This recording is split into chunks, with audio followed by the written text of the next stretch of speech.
We're going to be reading The Dreamer by Pam Yunez Ryan and Peter Siss. Be interested if I listen to something on YouTube if they'll say that differently. I'm just going to start reading to get it going because I know some of you just do so much better with the audio, and I know some of you haven't been able to afford the books. This book does have illustrations, and I think you're going to find that it looks like a super thick book, but there's quite generous margins and line spacing. So we have like what looks like, honestly, an old-fashioned pen. At first I thought it was a bird, right? But maybe, I don't know, there's a pen with wings and this little child's on it. Makes me think like maybe writing makes them feel free. I don't know. So the drawings are by Peter Siss. To my reader, this book is for you. Wander into that infinite space between soul and star. I am waiting for you there. And then she also dedicated it to our family house, Noradova, and it looks like that's in Prague. That was from Peter. Look around, there's only one thing of danger for you here. Now that's a quote from Pablo Neruda, who's a poet, and this book is a fiction book, but it's based on what she imagines his childhood would be like. And we'll have to like read some interviews and see like how much research did she do? Did she, what does she base this on? How fictional is this? So here's a picture. I think, okay. And it says, I am poetry waiting to seize the poet. I ask the questions for which all answers exist. I choose no one. I choose everyone. Come closer if you dare. And this flying figure seems to have trees, has a boot, which we'll have to see what those mean. And then the first chapter is called Rain, which, boy, does Cortland have a lot of water, right? We can't decide if we want it to be winter or water. And then so in the first window, we have a map, which I think if we do a little bit more digging, it's probably Chile. We'll have to look. And then this is our young little boy that this book is about. And let's see what this last one is. I don't know, rain, tents. I'm not really sure. We'll see. On a continent of many songs, in a country shaped like the arm of a tall guitarista, the rain drummed down on the town of Temuco. Neftali Reyes sat in his bed, propped up by pillows, and stared at the schoolwork in front of him. His teacher called it simple addition, but it was never simple for him. How he wished the numbers would disappear. He squeezed his eyes closed and then opened them.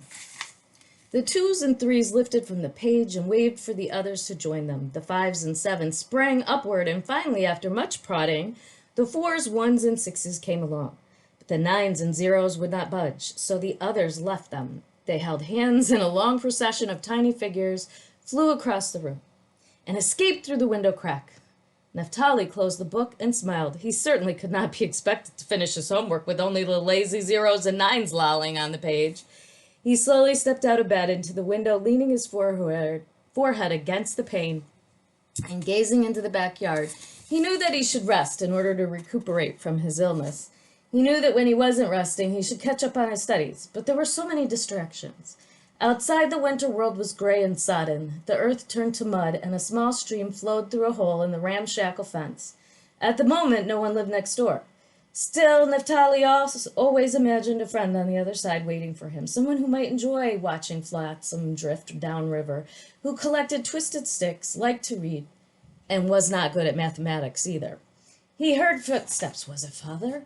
He had been away, working on the railroad for a week, and was due home today. Neftali's heart pounded, and his round brown eyes grew large with panic. The footsteps came closer. Clump, clump, clump, clump.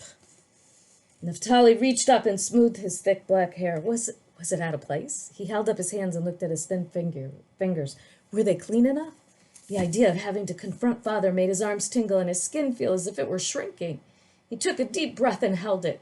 The footsteps passed his room and continued down the hall. Neftali exhaled. Must have been my madre, his stepmother, in her wooden-heeled shoes. He listened until he was sure that no one was near. Then he turned to the window again. Raindrops strummed across the zinc roof. Water mysteriously trilled above him, worming its way indoors. Weepy puddles dripped from the ceiling, filling the pots that had been poised to catch them. Plip, plop, bloop, bloop, bloop, oip, oip, oip, oip, plip, plip, plip, plip, plop. Tin, tin, tin, tin, tin. I think we got some phonemic awareness maybe going on here that we could build on. Plop, plip, plop, bloop, bloop, bloop, oip, oip, oip, oip, tin, tin, tin, tin, tin, plip, plip, plip, plip, plop. That's the rain.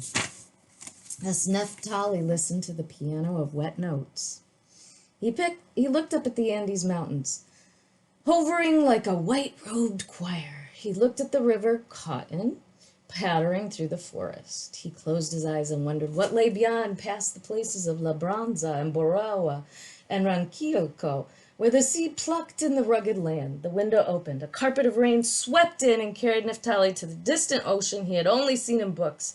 There he was the captain of the ship. Its prow slicing through the blue salt water sprayed his cheeks. His clothes fluttered against his body. He gripped the mast, looking back on his country, Chile. Naphtali, who spoons the water from the cloud to the snow cap to the river and feeds it to the hungry ocean. The screech of a conductor's whistle snapped Naphtali to attention. He jerked around. Father's body filled the doorway. Naphtali shuddered. Stop that incessant daydreaming. The white tip of Father's yellow beard quivered as he clenched and unclenched his narrow jaw. And why are you out of bed? Naphtali averted his eyes. Do you want to be a skinny weakling forever and amount to nothing? No, Father, stammered Naphtali. Your mother was the same, scribbling on bits of paper, her mind always in another world. Naphtali rubbed his temples. He had never known his mother. She had died 2 months after he was born. Was Father right? Could daydreaming make you weak? Had it made his mother so weak that she had died? Mamadre hurried into the room. Father pointed at her. You need to watch him more closely. He must stay in bed, or he will never get stronger. And as he bounded from the doorway, the floor shook. Did I show you this terrible picture of this dude looming in the doorway? Just want to make sure you got to see that one. Mamadre took Naphtali's hands gently, helped him into bed, and tucked the blankets around him. Your mother did not die from her imagination, she whispered. It was a fever. And look at me, I saw many. I am small, and many say much too thin. I may not be big and strong on the outside, but I am perfectly capable on the inside. Please stop. Just like you. She stroked his head.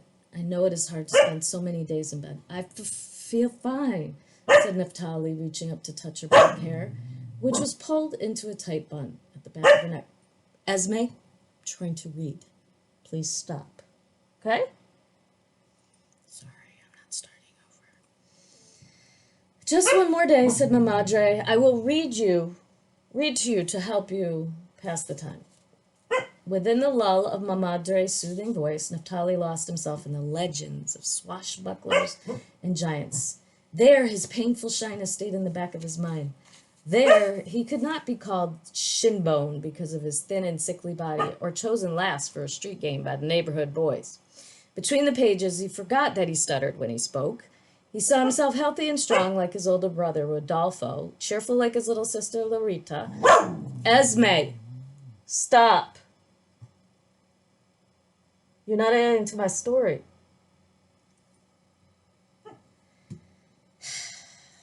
Intelligent like his uncle Orlando, who owned the local newspaper. While the pages turned, he even dared to imagine himself with a friend. After Mamadre finished reading and slipped away, Naphtali studied the cracks in the ceiling. They looked like roads on a map, and he wondered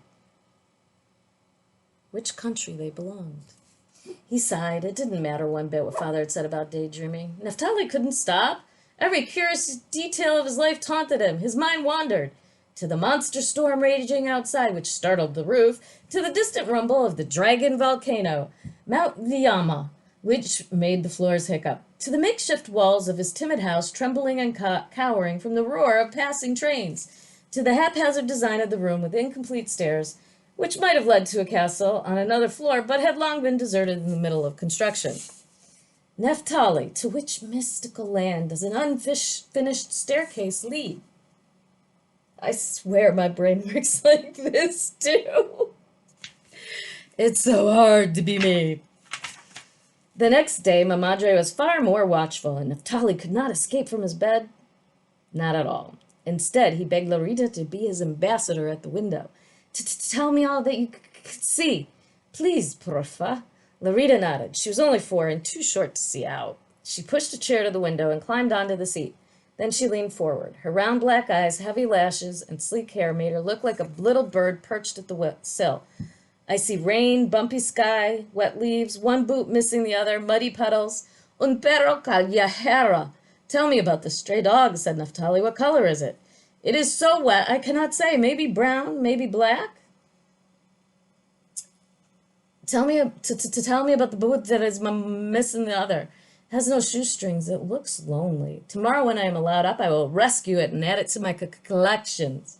But you already have so many rocks and sticks and nests, and the boot will be so dirty, said Larita, and you do not know where it has been or who has worn it.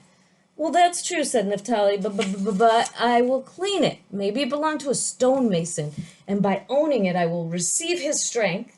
Or maybe it belonged to a baker, and once I run my hands over the leather, I will know how to make bread. Larita giggled. You are silly, Naphtali. Just then Mamadre appeared in the doorway. Larita, Valeria is here to play with you. And Naphtali, you need a nap, or you will not be able to get back to school tomorrow. She came into the room, kissed his forehead, and pulled the blanket up to his chin. You look fine on the outside, my son. How do you feel on the inside? Not tired. Please, Mamadre, may I read for a while? That's what I deserve for teaching you before you even started school, Mamadre nodded and smiled as she left the room. One story. Naphtali grabbed a book from the bedside table, even though he did not know all the words, and he read the ones he knew. He loved the rhythm of certain words, and when he came to one of his favorites, he read it over and over again. Locomotive, locomotive, locomotive. In his mind, it didn't get stuck. He heard the word as if he had said it out loud perfectly. Naphtali climbed out of bed, retrieved a pencil and paper, and copied the word locomotive. He nodded. He folded the paper into a small square and put it in a dresser drawer already crammed with other words he'd written on tiny doubled-over pieces of paper. I think this could be a reading teacher's dream book. Then he crawled into bed. Father's question from yesterday found his way into his thoughts. Do you want to be a skinny weakling forever and amount to nothing? The words in the drawer shuffled. The drawer opened. The small pieces of paper floated into the room and arranged and rearranged themselves into curious patterns above his head. So if you see chocolate, oregano, actually, I don't even know what I'm saying, iguana, locomotive, terrible. What I wonder is if when he writes them, he knows how to say them, but he's imagining himself saying them, so I assume so. Naphtali sat up, rubbed his eyes, and looked around the room. The words were no longer there. He slid from the bed, tiptoed to the drawer, and opened it. All the words were sleeping. I also love how he, personifies everything. He has an amazing imagination. So that was the chapter on rain. Guess what we're going to do next? It's wind. I just see so many opportunities for tying this into science, phonemic awareness, apparently words. We're going to do some words. We're going to take the sounds, and we're going to do these long words. And we're talking about important things, too, that a lot of my students have struggled with. More, my college students do, but the stuttering is a real thing. I've had many students that struggled with stuttering when they were younger. And some of that's from anxiety and things, right? But there's ways they can get help to minimize it. But I think it can also help students that are already struggling to read, or they do stutter, they get scared or whatever. It kind of brings up a lot of important topics that children might be dealing with. So cool.